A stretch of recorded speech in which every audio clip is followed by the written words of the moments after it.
В начале октября фильм Михаила Лукачевского «Вертолет» стал победителем фестиваля «Киношок». Но, к сожалению, режиссер фильма не смог присутствовать на вручении награды. И сегодня во время пресс-конференции продюсер и сценарист картины Иннокентий Васильев вручил статуэтку «Золотая лоза» Михаилу Лукачевскому. Кроме того, картина получила призы за лучшую режиссуру, приз имени Княжинского за лучшую операторскую работу, а также диплом прессы. В центре сюжета история семьи, чей ребенок заболевает после приезда к родственникам в отдаленный северный поселок. Картину планируют выпустить в прокат в феврале следующего года.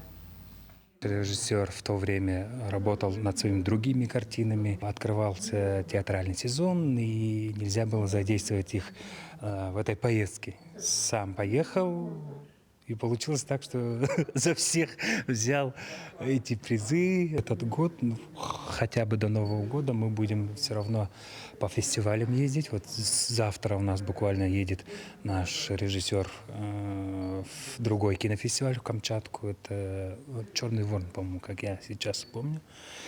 И в последующем тоже хотим какой-нибудь фестиваль тоже задействовать до Нового года.